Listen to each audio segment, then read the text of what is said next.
Good morning students.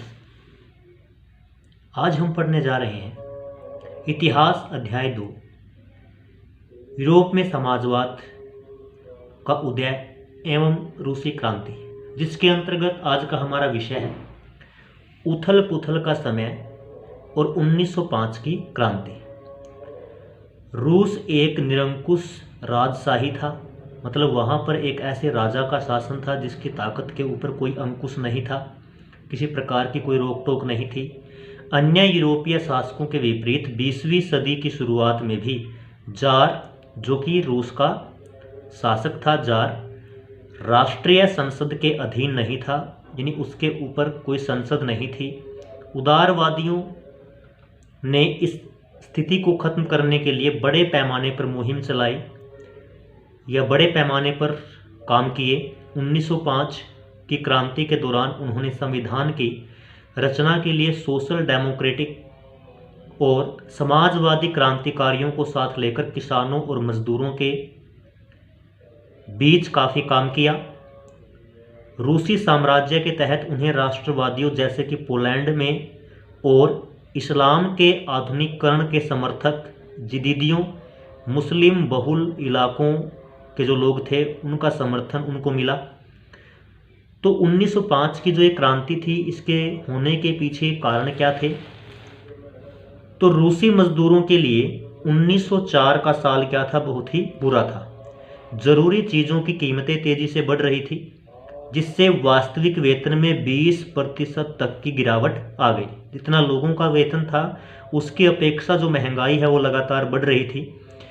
उसी समय मजदूर संगठनों की सदस्यता में भी तेजी से वृद्धि हुई, मतलब बहुत सारे लोग क्या है, मजदूर संगठनों का हिस्सा बनने लगे। बहुत से मजदूर अपने संगठनों का निर्माण करने लगे। जब 1904 में ही गठित की गई असेंबली ऑफ रशियन वर्कर्स, जिसको रूसी श्रमिक सभा कहा जाता है, उसके 4 सदस्यों को प्यूतिलोव आयरन वर्क्स में उनकी नौकरी से उनको हटा दिया गया। तो मजदूरों ने आंदोलन छेड़ने का ऐलान कर दिया।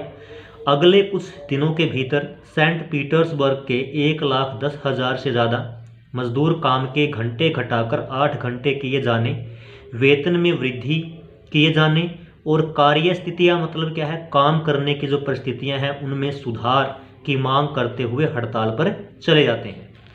इसी दौरान क्या होता है, जब पादरी गेपोन के नेतृत्व में मजदूरों का एक जुलूस विंटर पैलेस, जो कि जार का महल था, रूस के राजा का महल था, उसके सामने पहुंचता है, तो पुलिस और कोसेक्स, जो जार जो वहाँ का राजा था उसके अपने सैनिक थे, अपनी सैनिकों की टुकड़ी थी जो कोसेक्स कहा जाता था, तो पुलिस और कोसेक्स ने मजदूरों पर हमला बोल दिया। इस घटना में 100 से ज़्यादा मजदूर मारे गए और लगभग 300 मजदूर घायल हुए। इतिहास में इस घटना को खूनी रविवार के नाम से जाना जाता है। 1905 की क्रांति की शुरुआत इसी घटना से हुई थी। हमारे देश, उसके बाद पूरे देश में हड़तालें होने लगी। जब नागरिक स्वतंत्रता के अभाव का विरोध करते हुए विद्यार्थी अपनी कक्षाओं का बहिष्कार करने लगे, विश्वविद्यालयों जो थे वो बंद हो गए। वकीलों, डॉक्टरों, इंजीनियरों और अन्य मध्यम वर्गीय कामगारों ने, जो मध्यम वर्ग से संबंध रखते थे, जो ना अमीर थे ना गरीब थे, जो काम करने वाले जो लोग थे, उन्होंने संविधान सभा के गठन की मांग करते हुए यूनियन ऑफ यूनियंस की स्थापना वो रूस के अंदर कर देते हैं।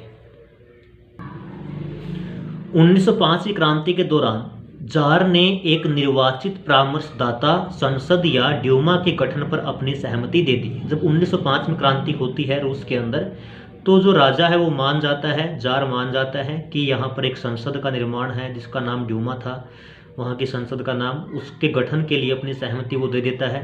क्रांति के समय कुछ दिन तक फैक्ट्री मजदूरों की बहुत सारी ट्रेड यूनियन और फैक्ट्री कमेटियाँ भी अस्तित्व में आ गई या उनका निर्माण होने लगा। 1905 के बाद ऐसी ज़्यादातर कमेटियाँ और यूनियन अनधिकृत रूप से काम करने लगी, बिना राजा की मर्जी के या बिना सरकार की मर्जी के काम करने लगी, क्योंकि उन्हें गैर कानूनी घोषित कर दिया गया था राजा के द्वारा। राजनीतिक गतिविधियों पर भारी पाबंदियां लगा दी गई। भारी जो प्रतिबंध है वो लगा दिया गया, राजनीतिक जो गतिविधियां थी। जार ने पहली ड्यूमा को मात्र 75 दिन के भीतर और पुनः निर्वाचित जो दूसरी बार जो चुनी गई उस ड्यूमा को 3 महीने के भीतर ही बर्खास्त कर दिया। वह किसी तरह की जवाबदेही या अपनी सत्ता पर किसी तरह का अंकुश नहीं चाहता था, किसी तरह का जो रुकावट है वो नहीं चाहता था। उसने मतदान कानूनों में फेरबदल करके तीसरी ड्यूमा में रूढ़िवादी राजनेताओं को भर डाला। रूढ़िवादी राजनेता कौन थे? जो राजा की सत्ता के पक्ष में थे, जो चाहते थे कि राजा की सत्ता है वो देश के अंदर कायम रहे। तो ऐसे लोगों को ही उसने, जो उसके फेवर में थे या उसके भले में थे, तो उन लोगों को क्या किया उसने, अब उस संसद के अंदर जो तीसरी बार जो संसद बनाई गई, ड्यूमा का गठन किया गया, उसमें अपने लोगों को भर दिया। उदारवादियों और क्रांतिकारियों को इससे बाहर रखा गया, उनको ड्यूमा का सदस्य नहीं बनाया गया। तो आज के लिए इतना ही। अगले टॉपिक में हम पढ़ेंगे पहला विश्व युद्ध और रूसी साम्राज्य। धन्यवाद।